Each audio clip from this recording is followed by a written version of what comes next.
संयोग होता है तो उस पर प्रभु की प्राप्ति होती है।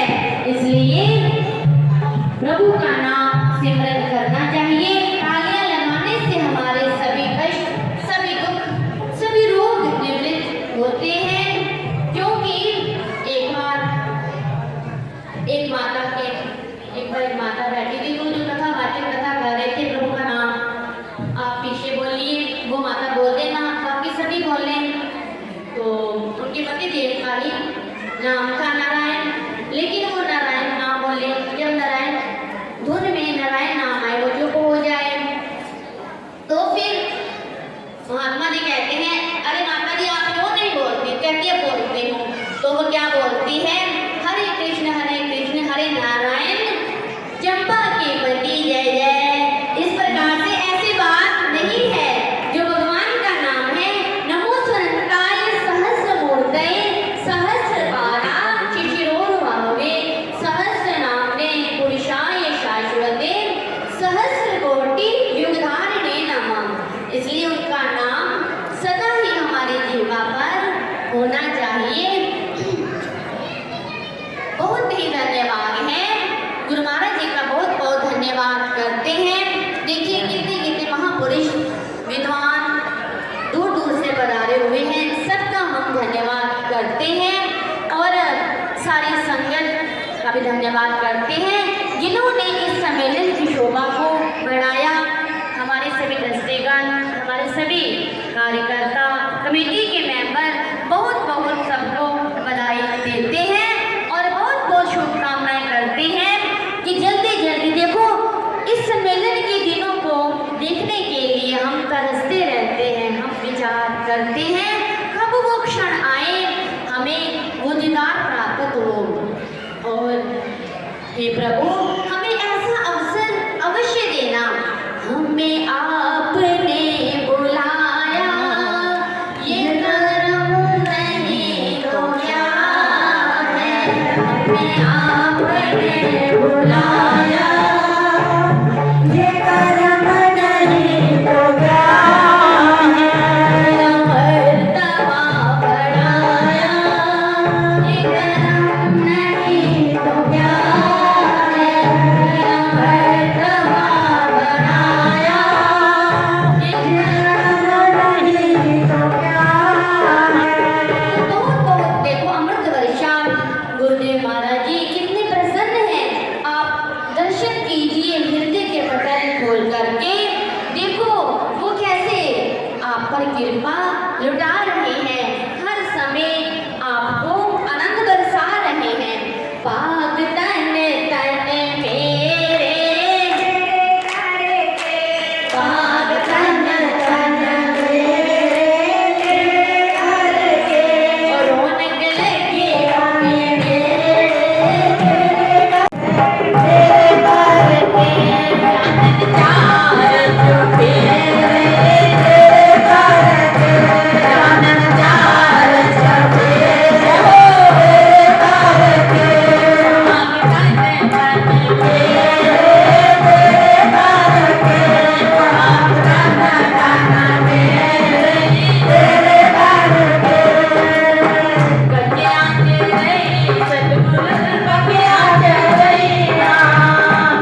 भगवान श्री कृष्ण जी कहते हैं कि उस परम तत्व को प्राप्त करने के लिए 6 सीढ़ियां उन्होंने बताई।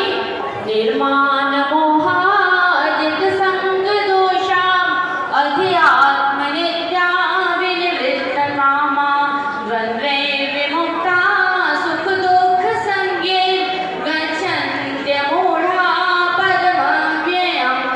सबसे पहली सीढ़ी उन्होंने बताई निर्माण होना। भगवान श्री राम जी को कई ने क्रोध में कह दिया, तापस वेश विशेष उदासी 14 वर्ष राम वनवासी। बड़े गुस्से में कहा। प्रभु श्री राम जी ने आगे से कोई लाठी नहीं उठाई, कोई अनुरागी। हे माता, मैं तो बहुत ही अहोभाग्यशाली हूँ जो कि मैं तपस्या के दर्शन करूंगा। हमारे को आपका आदेश स्वीकार है। और तापस वेश विशेष उदासी 14 वर्ष राम वनवासी, क्योंकि प्रभु श्री राम जी ने कभी अपना मान किया ही नहीं, क्योंकि वो निर्माण है। और आगे कहा निर्माण हुआ जित संग दोषा, अपने संग दोष को जीतना चाहिए। बाजार में चाहे कैसा भी फैशन चले, हमें अपनी मर्यादा में रहना चाहिए। ये हमें रघुनंदन ने सिखाया। भगवान श्री राम जी ने मर्यादा पुरुषोत्तम कहलाए, साक्षात नारायण के अवतार। उसके बाद जित संग दोषा अध्यात्म नित्या, सदा ही अपने मन को अध्यात्म में लगाए रखें। कभी किसी की निंदा चुगली, कभी किसी की बुराई नहीं, बल्कि ये जो है अध्यात्म की ओर बढ़ना चाहिए। अध्यात्म नित्या विनिवृत्त कामा, द्वंद्वों से ऊपर उठना चाहिए। ये जो किसी ने कुछ कह दिया तो बुरा मान के बैठ गए, किसी ने अच्छी अच्छी बातें हमारी प्रशंसा कर दी तो हम फूले नहीं समाते। देखो ये शरीर तो मरण धर्मा है। ये जो इस शरीर को कुछ ना कुछ कोई कह दे तो हमें इन द्वंद्वों में नहीं फंसना चाहिए। द्वंद्वे विमुक्ता, गुरबाणी में भी गुरु तेग बहादुर जी ने कहा है, कवि पातशाही जी ने, साधो मन का मान त्यागो काम क्रोध संगत दुर्जन की तांते अहिनिस भागो। उससे आप दूर ही रहो। द्वंद्वे विमुक्ता सुख दुख संगे गच्छन्त्य मूढ़ा पद्ममेयम्। ऐसा ये जो भक्त है अवश्य ही उस परम तत्व को प्राप्त करता है। भगवान कहते हैं कि आप सभी मेरे ही अंश हो। मनैवांशो जीवलोके जीवभूत सनातन मन श्रेष्ठानि इंद्रियाणि प्रकृति स्थाने कर्षति।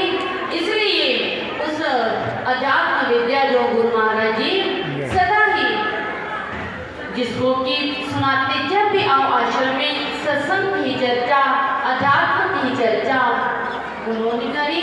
और यही उनकी इच्छा थी कि सभी उस आत्मज्ञान को ही प्राप्त करें। और ये वही प्राप्त मानुष देव मुरिया गोविंद मिलन के तेरी बरिया अवर का तेरी किसे न काम मेरे साध संगत भज केवल नाम। संतों की संगत में बैठ करके ही उस प्रभु का नाम सिमरन करना ही हमारा लक्ष्य है। तो मैं आपको बता रही थी प्रारंभ में ही हमें परिवर्तन करना है। हमें अपने